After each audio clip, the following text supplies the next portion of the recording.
मुर्दाबाद मुर्दाबाद, नीतीश कुमार मुर्दाबाद मुर्दाबाद, मुर्दाबाद। मुख्यमंत्री महोदय आए थे, लेकिन हम लोग का अचानक समय के अभाव था, हम लोग अचानक आ पाए, उनसे मुलाकात नहीं हो पाई। हम लोग को मेन मकसद था उनसे मुलाकात करना, चूँकि एक ही अनुसूचित जनजाति आयोग का अध्यक्ष पद अभी माननीय शंभू सुमन है, और शंभू सुमन जो कि आदिवासी का नेतृत्व नहीं करते हैं। जहाँ तक अगर पूरी जनसंख्या को देखा जाए आदिवासी को पूरे बिहार में, तो 33 जातियाँ हैं। 33 जातियाँ में इनका अगर आबादी भी देखा जाए तो आबादी बहुत कम है, जो कि पूरे आदिवासी को रिप्रेजेंट नहीं कर पाते हैं। अभी भी वर्तमान में अगर ये काम कर रहे हैं तो क्या बाढ़ का कटाव देख रहे हैं, जो कि उनका कार्यक्षेत्र है ही नहीं। जनजाति आयोग का अध्यक्ष पद आपको बनाया गया है, आप पूरे बिहार में घूमिए, वर्तमान आदिवासी का कैसा हालात है उनको परखिए, उनको जांचिए। आपको बाढ़ कटाव से क्या मतलब है? उसका मतलब कहीं ना कहीं ये मनिहारी का चुनाव को मद्देनजर रखते हुए नीतीश कुमार को यहाँ बुलाए हैं और अपने राजनीतिक छवि चमकाने की कोशिश की है। इसीलिए हम लोग इनका अध्यक्ष पद का भी विरोध करते हैं। जब आपको अध्यक्ष पद में काम करने का तरीका नहीं पता है तो फिर आपको अध्यक्ष पद में रहने का भी कोई दायित्व नहीं बन पाता।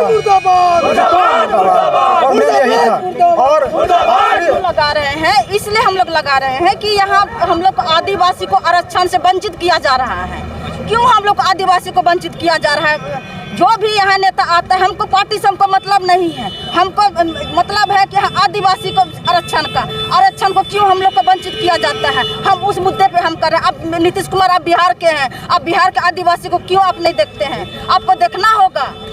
ये हम लोग का यहाँ हम लोग भारत के हैं, बिहार के राज्य के हम लोग मूल आदिवासी हैं, तो हम लोग को उस अधिकार कोई नहीं हम लोग को अधिकार दे रहा है। जो भी नेता आता है सब अपना अपना जो पार्टी है उस चीज़ को हम लोग को देखता है, लेकिन आदिवासी को कोई नहीं देखता है। कोई ठगाई का काम करता है, कोई बहलाने का काम करता है, कोई फुसलाने का काम करता है, सब आदिवासी को ठगने का काम करते हैं। ऐसा क्यों होता है आदिवासी के साथ में? आप लोगों का जो भी मांग है वो क्या वहाँ पर रखा गया है? बिल्कुल रखा गया है। आज तो आप लोग नीतीश कुमार से मिले ही नहीं है तो, लेकिन हम लोग सारा कुछ लिखे हुए हम लोग को वहाँ पे जाने के लिए भी नहीं दे रहा है, जाने नहीं दे रहा। पब्लिक का भी इतना भीड़ हो गई जो कि हम लोग जा नहीं पाए। हम लोग पहुँचे तब तक में निकल गए। तो सरकार से क्या मांग हम लोग का क्या मांग है सरकार से? सबसे पहला तो ये मांग है कि अनुसूचित जनजाति आयोग का जो वर्तमान में जो अध्यक्ष पद है वो पूरी आदिवासी जाति को रिप्रेजेंट नहीं करते हैं।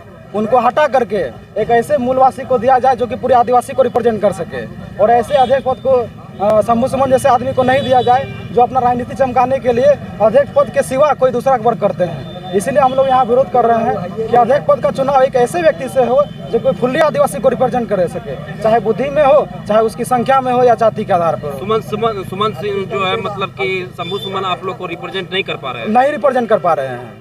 इवन जो है कुछ विश्वसनीय सूत्रों से पता चला है कि उनके सर्टिफिकेट और उसके रीति रिवाज कल्चर को भी जांच किया जा रहा है। अगर वो संदिग्ध पाए जाएंगे तो उनके ऊपर जो है अनुशासन कार्रवाई जो होगा आयोग की तरफ से हो, या जो नियम कानून चलेगा उसके अनुसार होगा।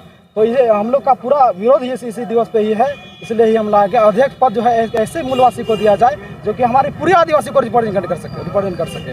आज हमारे आदिवासी का जल जंगल जमीन से लेकर के एक बंदोबस्ती का जो जमीन है उसको भी लूटा जा रहा है। लाल कार्ड से लेकर के बास्केट पर्चा के जमीन तक को लूटा जा रहा है। और ये आदिवासी जो फर्जी आदिवासी बन बैठा है, इसको कुछ काम नहीं है, सिर्फ गंगा का तट कटाव को निरीक्षण करना है। तो क्या ये आदिवासी एक अध्यक्ष पद में रहने का आपको यही कार्य बचा हुआ है? इसीलिए हम लोग विरोध कर रहे हैं कि इस अध्यक्ष पद को एक ऐसे व्यक्ति को दिया जाए। हमारी माननीय एक सदस्य है स्वीटी सीमा है, हमारा बहुत बढ़ चढ़ करके वर्क करती है हमारे समाज के साथ। आज भी कटिहार में आई थी तो बहुत जलवा भी करे थे अपने आदिवासियों का। हमको वैसी महिला चाहिए और ऐसे फर्जी आदिवासी का हम लोग विरोध करते हैं।